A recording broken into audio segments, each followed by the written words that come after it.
Tiene más de 40 años, una granja esperándolo, una pensión del Estado asegurada. Podría vivir en paz hasta el final de sus días, pero está volviendo. Al campamento, al polvo, al hierro. No lo obligan, no tiene hambre. Vuelve porque fuera de la legión, el mundo es demasiado silencioso, demasiado lento, demasiado incierto. Roma tuvo un nombre para estos hombres: Evocati, los llamados de nuevo. No eran reclutas desesperados, no eran mercenarios, eran veteranos que habían cumplido su servicio, recibido su recompensa y enterrado su gladio en la tierra de su propia finca. Y aún así, cuando el comandante los convocaba, dejaban todo atrás y volvían a la formación. ¿Por qué? ¿Qué tiene el campamento que una vida tranquila no puede ofrecer? La respuesta a esa pregunta explica por qué Roma dominó el mundo conocido y también por qué terminó destruyéndose desde dentro. Porque estos hombres no eran soldados comunes, eran el producto más caro de un sistema que había invertido décadas en convertir campesinos en máquinas de guerra. Y Roma descubrió algo terrible. Ese tipo de hombres no se reemplazan fácilmente. Aprenden a vivir en el caos, se vuelven adictos al orden del combate, y cuando regresan a la vida civil, algo en ellos permanece roto. El término evocati viene de evocare, convocar. Pero no es un reclutamiento masivo, es una invitación personal, directa. Un general no llama a cualquiera, llama a los que conoce, a los que confía, a los que sabe que responderán, porque entre ellos existe algo más fuerte que la ley: el vínculo del patronazgo militar. En la República Tardía, cuando un soldado terminaba su tiempo de servicio, legalmente dejaba de pertenecer al ejército. El Estado no podía simplemente reactivarlo, necesitaba algo distinto. Necesitaba que el comandante lo invitara, y esa invitación cambiaba todo. Porque el veterano no volvía a servir a Roma en abstracto, volvía a servir al hombre que lo había llamado, y ese hombre sabía exactamente cómo recompensarlo. Mejor paga, exención de trabajos pesados, autoridad informal sobre la tropa joven, y algo aún más valioso: prestigio. El evocatus no era un soldado más, era una leyenda viviente dentro de la legión, un ancla moral, un símbolo de que se podía sobrevivir. Pero había un precio, uno que Roma no comprendió hasta que fue demasiado tarde. Porque cuando el ejército ya no sirve al Estado, sino al general que lo paga, ¿quién manda realmente? ¿La ley o la espada? 48 a.C., campo de batalla de Farsalia.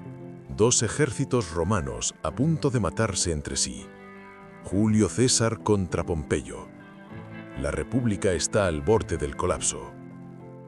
Momentos antes del choque, un hombre se acerca a César.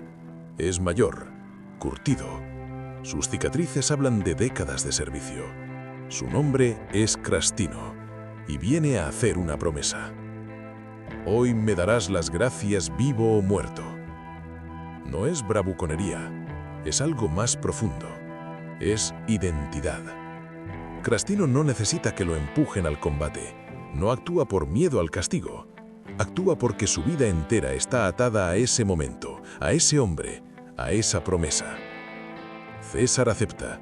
La batalla comienza, las líneas chocan, y Crastino muere en la primera carga, atravesado por una espada que le entra por la boca y le sale por la nuca. Pero antes de caer, su presencia ya había hecho su trabajo. Los hombres a su alrededor vieron a un veterano de élite lanzarse sin dudar. Vieron que la victoria era posible, y lo siguieron. Ese es el verdadero valor de un evocatus. No son soldados mágicos, son capital de confianza. En un ejército mixto, donde conviven reclutas nerviosos con veteranos curtidos, ellos funcionan como columna moral. Donde el miedo corre, su presencia ancla, donde la formación vacila, su oficio sostiene. Roma siempre supo que la batalla no se gana solo con hierro, se gana con cohesión. Y en una guerra civil, cuando el enemigo habla tu idioma y porta tus mismos símbolos, la cohesión es lo primero que se rompe. Por eso los evocati eran tan valiosos, y por eso eran tan peligrosos. Porque ese mismo vínculo que los hacía invencibles en el campo de batalla contenía un veneno político. Crastino no murió por Roma, murió por César, y César lo sabía. Cada veterano que volvía al servicio no lo hacía por la República, lo hacía por el general que lo llamaba, que lo pagaba, que le prometía tierras y futuro. La lealtad ya no era institucional, era personal. Y cuando la lealtad del ejército se negocia, se premia y se administra, el Estado deja de ser soberano. Las fuentes históricas ven aquí una señal del cambio de época. El ejército republicano, idealmente ciudadano, se desliza hacia una realidad donde la fidelidad tiene precio. No hace falta convertirlo en caricatura, basta observar el incentivo. Si el general paga mejor que el Estado, recomienda ascensos, reparte tierras y abre puertas, ¿a quién obedecerá el veterano cuando llegue la crisis? La respuesta llegará pronto, y Roma no estará preparada. Imagina pasar 20 años dentro de un sistema total. Jerarquías claras, objetivos inmediatos, recompensas visibles, fraternidad constante. Cada día sabes quién eres, qué debes hacer y por qué importa. Y entonces, de repente, todo termina. Te licencian, te dan tierras, te entregan tu pensión y te dicen, ahora eres civil. Pero tu mente no es civil, tu cuerpo no es civil. Has pasado 2 décadas aprendiendo a matar con eficiencia, a obedecer sin dudar, a funcionar bajo presión extrema. Y ahora se supone que debes cultivar olivos, criar ovejas, sentarte en silencio mientras el sol se pone. Las fuentes romanas no usan términos médicos modernos, pero describen algo que reconocemos perfectamente. Veteranos que no pueden adaptarse. Aislamiento social, irritabilidad, nostalgia profunda por el campamento, dificultad para encontrar propósito. Roma moldeaba mentes, no solo cuerpos, y décadas de violencia organizada dejan huellas que no se borran con una licencia militar. El veterano no regresaba a la sociedad como había salido de ella, regresaba transformado, peligroso, desplazado, útil solo en un contexto, la guerra. Y Roma lo sabía, intuitivamente, sin teorías psicológicas, pero lo sabía. Por eso el sistema de los evocati no era solo militar, era también una válvula de escape social. Permitir que el veterano volviera al ejército no era solo aprovechar su experiencia, era devolverle identidad, propósito, estatus. El general no ofrecía únicamente dinero, aunque fuera considerable. Ofrecía reconocimiento personal y la restauración de un rol claro dentro de un sistema familiar. Por eso resulta insuficiente explicar el retorno de los evocati solo en términos económicos. La paga atraía, pero no explica por sí sola la disposición a asumir riesgos cuando ya no había obligación legal. Estos hombres volvían porque fuera del campamento se sentían incompletos, y eso los hacía extraordinariamente leales, al hombre que les devolvía ese sentido de completitud. No al Estado, al comandante. Desde el punto de vista militar, su utilidad era obvia. Los evocati rara vez formaban unidades rígidas. Con frecuencia eran integrados dentro de las cohortes regulares, especialmente entre soldados jóvenes e inexpertos. Su función era estabilizadora. En una formación donde el pánico puede propagarse en segundos, la presencia de un veterano curtido actúa como un ancla psicológica. Roma sabía que el miedo destruye ejércitos, pero también sabía que la confianza puede sostenerlos. Y ahí estaba la paradoja. Roma necesitaba a estos hombres porque su experiencia era irreemplazable, pero al necesitarlos reforzaba una lealtad vertical que terminaba debilitando el principio republicano. Cuando el Estado ya no puede ganar sin depender de veteranos ligados a un jefe, ¿quién gobierna realmente? La respuesta estaba a punto de escribirse con sangre. Los evocati gozaban de privilegios concretos, exención de trabajos pesados, mayor libertad de movimiento, contacto directo con los mandos superiores, mejor paga y algo más sutil pero crucial, autoridad informal. No existía un reglamento único. El trato dependía del comandante y de las circunstancias, pero el patrón era claro. El veterano reenganchado estaba por encima de la tropa común. Eso generaba tensiones. Un soldado joven que llevaba meses cavando zanjas veía llegar a un evocatus que no movía un dedo fuera de combate. El resentimiento era inevitable, pero ese resentimiento desaparecía en cuanto la línea era puesta a prueba. Porque cuando las espadas empezaban a moverse, todos entendían por qué ese veterano recibía privilegios. Su oficio salvaba vidas. Su calma contenía el pánico. Su presencia convertía a reclutas temblorosos en una formación funcional. Esa jerarquía no estaba basada en títulos vacíos, estaba basada en experiencia real. Y eso la hacía poderosa. Pero también la hacía peligrosa. Porque el evocatus no respondía a una abstracción institucional, respondía al general que lo había convocado. No era un mercenario extranjero, pero tampoco un ciudadano soldado en el sentido tradicional. Se movía en una zona intermedia donde la fidelidad se construía a través del patronazgo. Este modelo funcionaba en campaña, pero erosionaba lentamente el equilibrio republicano. La historiografía moderna debate hasta qué punto los evocati aceleraron la caída de la República. Es importante ser precisos. No fueron su causa principal, pero sí fueron un indicador avanzado de transformación. Roma dependía cada vez más de hombres cuya identidad estaba ligada a la guerra y a la figura del comandante. El evocatus simboliza ese momento en que el Estado reconoce implícitamente que ya no puede ganar sin soldados que se sienten más cómodos en la guerra que en la paz. Y cuando un imperio depende de hombres que solo funcionan en guerra, la paz se vuelve estructuralmente imposible. Las guerras civiles lo demostraron. César, Pompeyo, Antonio, Octavio, todos usaron evocati. Todos los recompensaron. Todos construyeron ejércitos personales donde la lealtad fluía hacia arriba, no hacia la República. Y todos entendieron que quien controlara a los veteranos, controlaría a Roma. Pero uno de ellos aprendió la lección más profunda. Uno de ellos comprendió que no bastaba con usarlos para ganar, había que usarlos para gobernar. Su nombre era Octavio, y su victoria cambiaría la naturaleza misma de los evocati y del imperio. Cuando Octavio se convierte en Augusto, el problema ya no es ganar batallas civiles, es evitar que vuelvan a producirse. Para ello, el nuevo príncipe aprende una lección esencial. La ley no es suficiente si no está respaldada por hombres armados absolutamente leales. Augusto no elimina la figura del evocatus, la reformula. Los evocati Augusti dejan de ser un recurso excepcional convocado en momentos críticos.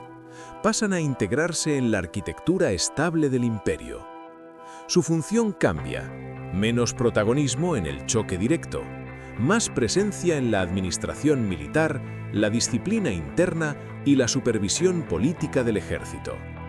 El veterano ya no es solo un combatiente experimentado, es un garante del orden imperial. Este proceso está bien documentado. Los evocati se convierten en una reserva de autoridad.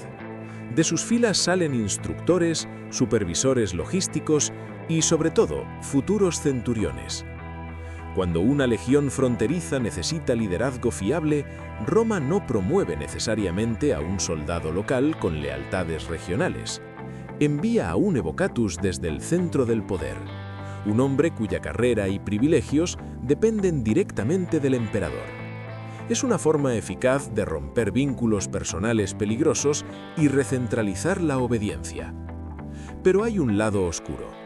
Las fuentes imperiales, especialmente Tácito, describen a veteranos privilegiados participando en purgas, represiones y ejecuciones selectivas. Cuando estallan motines, como en el Ring tras la muerte de Augusto, los evocati aparecen del lado del orden, incluso actuando contra antiguos camaradas. No es sadismo gratuito, es lógica sistémica. Estos hombres tienen demasiado que perder si el sistema colapsa. Sus privilegios, su estatus, su futuro, todo depende de que el emperador siga en el poder. Así que cuando el emperador necesita ejecutar decisiones impopulares dentro del propio ejército, recurre a ellos, porque sabe que obedecerán. Conviene aclarar, la imagen del evocatus como verdugo nocturno no es universal. No todos participaron en estas acciones. Algunas descripciones antiguas pueden amplificar el dramatismo con fines morales, pero el patrón general es sólido. El evocatus imperial no es el héroe de Farsalia que muere por su general. Es el hombre que mantiene el orden cuando el orden exige violencia. Es el instrumento perfecto de un régimen que ha aprendido a gestionar la lealtad militar como un recurso político. Y por un tiempo, funciona. El imperio se estabiliza. Las fronteras se mantienen, las legiones obedecen, pero nada dura para siempre. Siglo III, después de Cristo. Roma enfrenta una crisis múltiple. Inflación galopante, colapso fiscal, presión en todas las fronteras y algo más profundo, la transformación del ejército. El sistema que sostenía a los evocati comienza a desmoronarse. El pago pierde valor.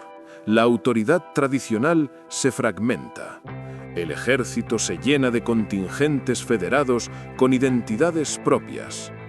Bárbaros que sirven bajo estandartes romanos, pero que no hablan latín, no conocen la disciplina legionaria y no comparten la memoria colectiva del imperio.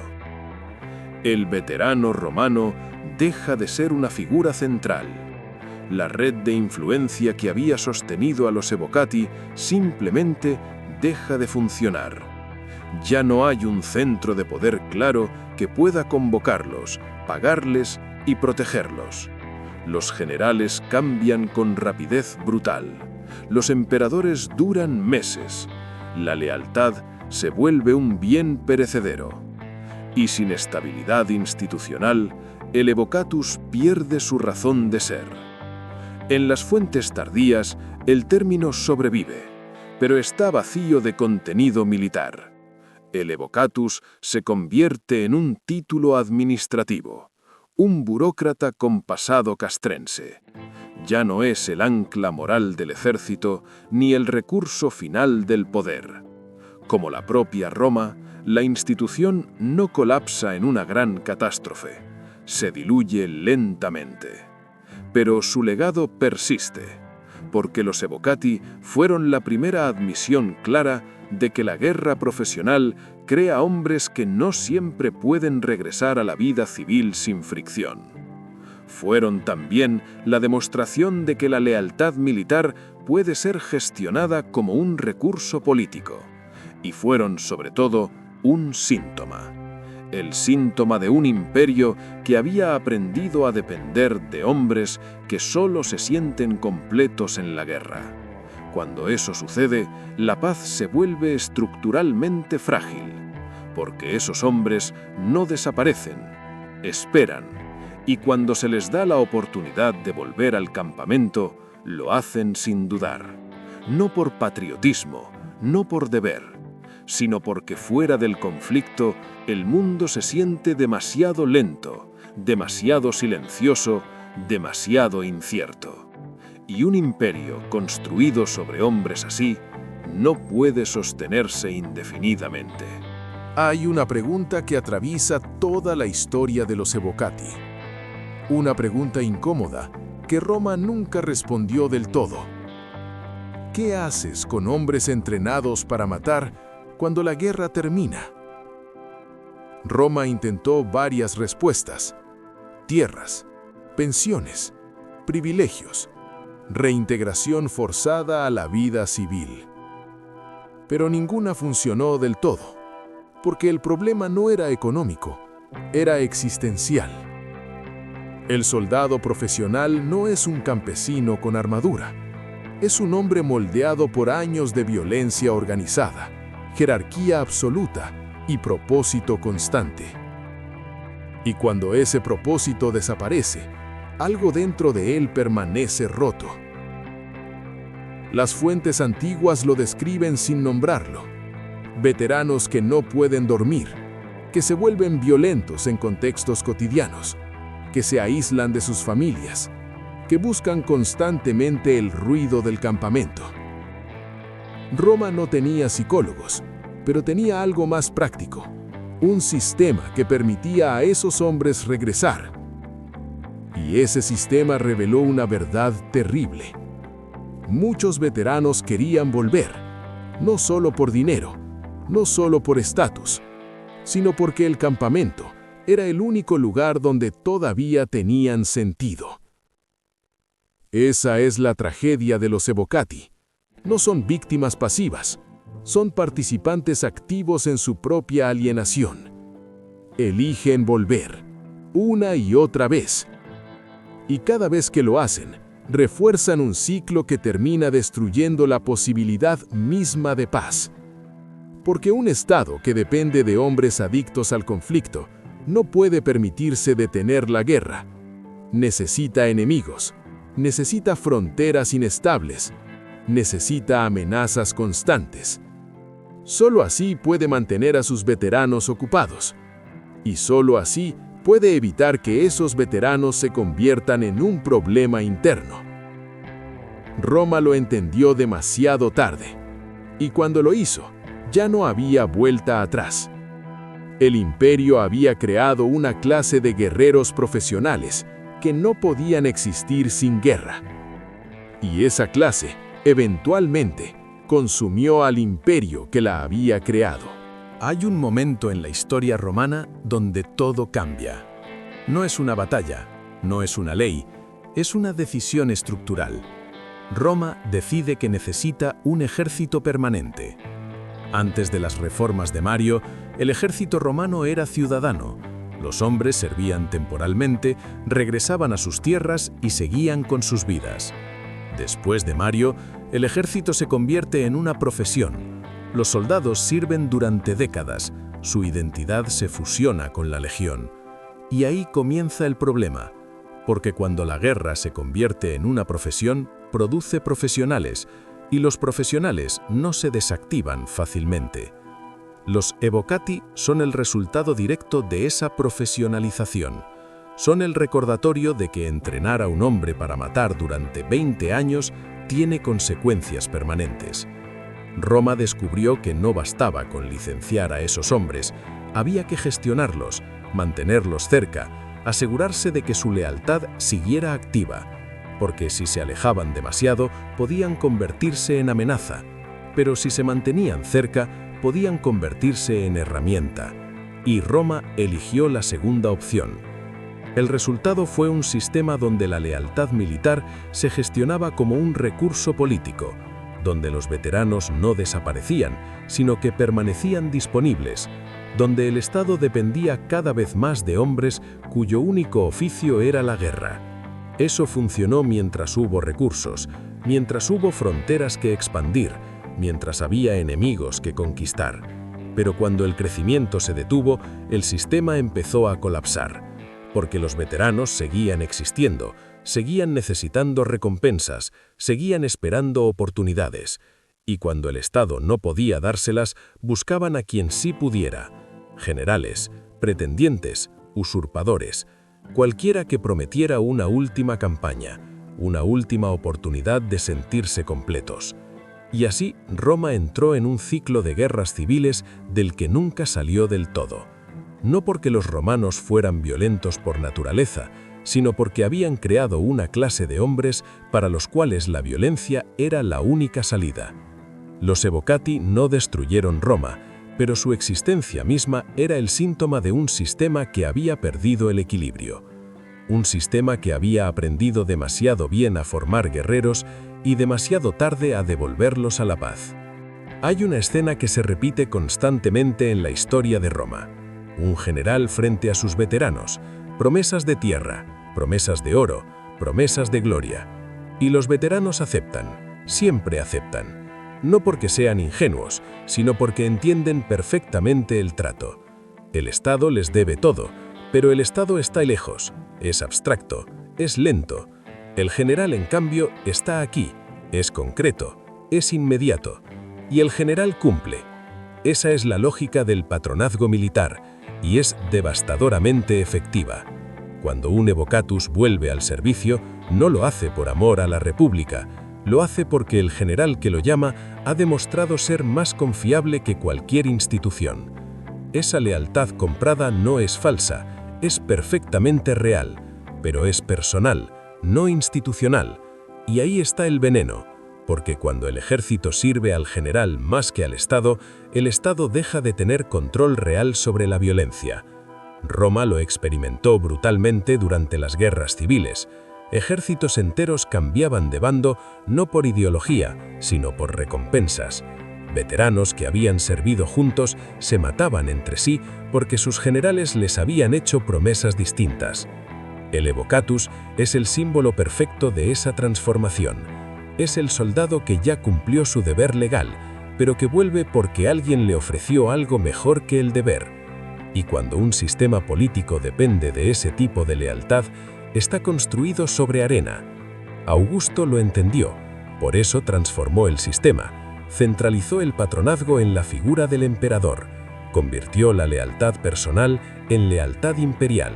Pero incluso eso tuvo límites, porque la lealtad comprada solo dura mientras el comprador puede seguir pagando.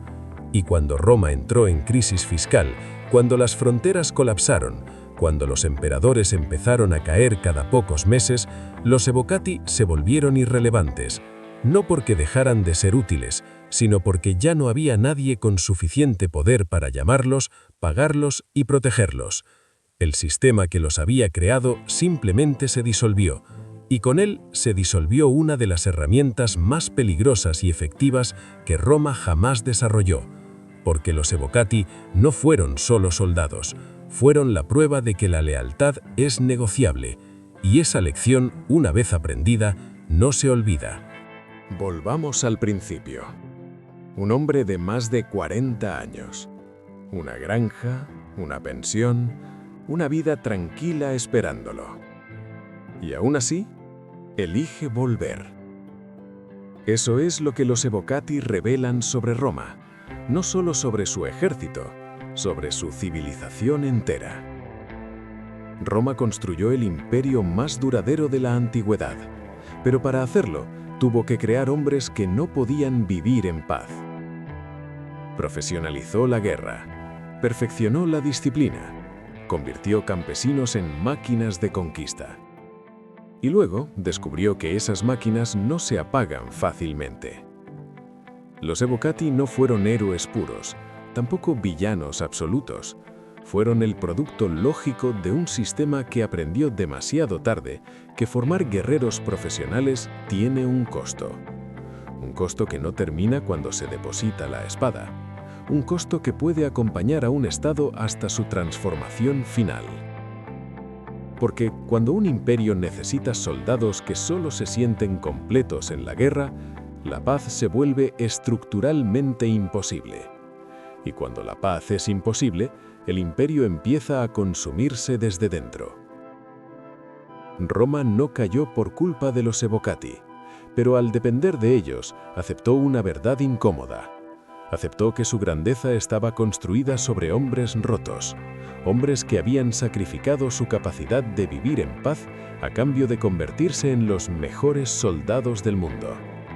Y esos hombres, eventualmente, no tuvieron más remedio que seguir luchando, porque era lo único que sabían hacer, lo único que los hacía sentir vivos, lo único que les daba sentido.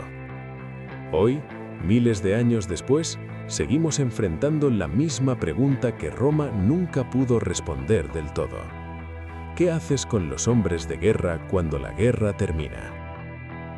Roma intentó gestionarlos, controlarlos, usarlos, y durante siglos funcionó, pero al final descubrió que no se puede construir un imperio eterno sobre hombres que solo existen en el conflicto, porque esos hombres, tarde o temprano, encuentran la manera de volver, una y otra vez, hasta que no queda nada por defender.